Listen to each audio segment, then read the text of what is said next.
반갑습니다. 저는 부산국가지질공원에서 활동하고 있는 지질해설사 최현정입니다.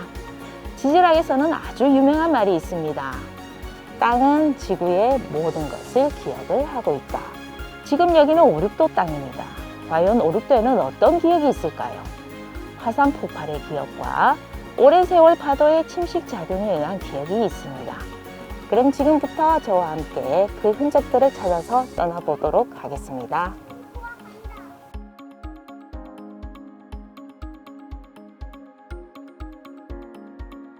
오륙도의 섬을 하나씩 살펴보도록 하겠습니다.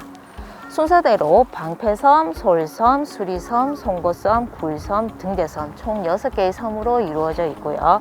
먼저 방패섬은 세찬 바람과 파도를 막아준다고 하여 붙여진 이름입니다. 그 뒤에 있는 솔섬은 소나무가 자라나고 있기 때문에 붙여진 이름이고요.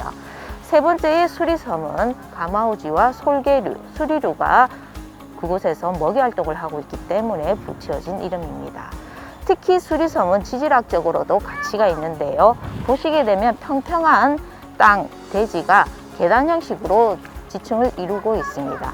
이런 것을 파식대지가 계단 형성을 이루고 있다고 하여 해안 당구라고 합니다. 이처럼 이 수리섬의 해안 당구를 통해서 이 오륙도는 점차적으로 오랜 세월 동안 땅이 솟아올랐다라는 것을 알 수가 있습니다. 다음 뒤에 있는 송고섬 같은 경우에는 해안의 파도의 침식 작용에 의해서 많이 깎여나가 뾰족한 송고처럼 보인다고 해서 이름이 붙여져 있고요. 굴섬 같은 경우는 그 섬 자체에 아주 커다란 굴이 있습니다. 그래서 이름이 굴섬 이렇게 되고, 맨 마지막에 있는 등대섬 같은 경우에는 원래 파식대지처럼 평평한 땅을 이루고 있는 대지였습니다. 그래서 원래의 이름은 밭섬이었는데 어느 날 이곳에 등대를 이루게 됨으로써 그 이름이 등대섬으로 변화를 이루었다라고 말씀드릴 수가 있습니다. 이처럼 원래는 이 육지였지만 지금은 섬으로 이렇게 5-6개로 쪼개어진 것을 지질학적으로 시스택이라고 합니다. 또 건너편에 보면 동백섬이 있습니다. 동백섬 같은 경우에는 반대로 원래는 섬이었는데 지금은 육지로 변화된 모습을 이루고 있습니다. 이처럼 겉으로 보기에는 같은 형상을 이루고 있지만 자세히 보면 그 형성 과정이 정반대이다라는 것을 알아보는 것도 이 지구과학적으로 큰 재미가 있습니다.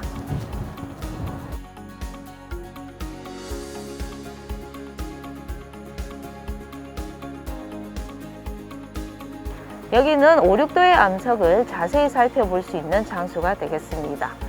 이러한 지층을 살펴볼 때에는 밑에서부터 봐야 될까요? 위에서부터 봐야 될까요? 바로 밑에서부터 봐야 됩니다. 제일 아래층에 깔려 있는 것이 가장 최초의 쌓인 암석이 되고 가장 오래된 암석이 되기 때문입니다. 이러한 법칙을 지층 유중의 법칙이라고 하는데요. 그러면 우리도 그 법칙에 따라서 밑에서부터 살펴보도록 하겠습니다. 맨 아래쪽에 보시게 되면 작은 암석들이 이렇게 박혀 있습니다. 이러한 작은 암석이 박혀 있다는 것은 오륙도가 화산이 폭발을 했을 때 작은 화산이 폭발을 했든지 멀리 있는 화산이 터졌다라는 것을 알 수가 있습니다. 그리고 가운데 쪽을 보시게 되면은 암석이 보이지 않습니다. 그러면 이 시기에는 화산 폭발이 전혀 없었고 화산재, 먼지들이 쌓였던 시기라고 볼 수가 있겠습니다. 그리고 저 위쪽에 보게 되면 아주 커다란 암석이 박혀 있는 것을 볼 수가 있게 됩니다. 저렇게 큰 암석이 박혀 있다는 것은 아주 큰 화산이 터졌든지 아니면 가까운 곳에서 화산이 터졌다라는 것을 알 수가 있습니다. 바로 이렇게 이 커다란 암석을 통해서 우리는 오륙도에 어떤 변화들이 있었는지를 알아볼 수가 있는 큰 소중한 지질유산이라고 볼 수가 있습니다. 그럼 이러한 암석들은 과연 어떤 암석인지 그 이름이 궁금하게 됩니다. 암석은 크게 3종류로 나뉘어 볼 수가 있습니다. 용암이나 마그마에 의해 굳어진 암석은 화성암이라고 부르고, 어떤 물질이 쌓여서 만들어진 암석은 퇴적암이라고 부르게 됩니다. 그리고 압력에 의해서 변화된 암석은 변성암이라고 부르게 되는데, 오륙도의 암석은 바로 이 화성암과 그리고 화산재 물질이 쌓인 응해질 퇴적암이 대표되는 암석으로 보여지고 있습니다. 5, 6도의 암석을 자세히 살펴보게 되면 이러한 구멍들을 살펴볼 수 있게 됩니다. 이러한 구멍들은 타포니, 풍화혈이라고 하는데요. 과연 어떻게 해서 만들어졌을까요? 5, 6도는 화산 폭발에 의해서 만들어졌습니다. 화산 폭발할 당시 이 용암은 주변의 암석을 깨뜨려서 같이 굳어지게 됩니다. 그리고 오랜 세월이 지나게 되면 박혀 있던 이 암석들이 빠져나오게 되면서 구멍이 만들어지게 됩니다. 이러한 구멍들을 타포니, 풍화혈이라고 하고, 특히 5, 6도 같은 경우에는 바다와 가까이 있기 때문에 파도에 의한 침식 작용에 의해서 더 많은 구멍들이 발견이 되고 있습니다. 5, 6도에서 현재의 자연환경을 보면서 과거에 변화된 지구의 모습을 이야기하였습니다. 이러한 지구 변화의 모습은 지금 현재 진행 중이기도 하고 앞으로도 계속될 것입니다.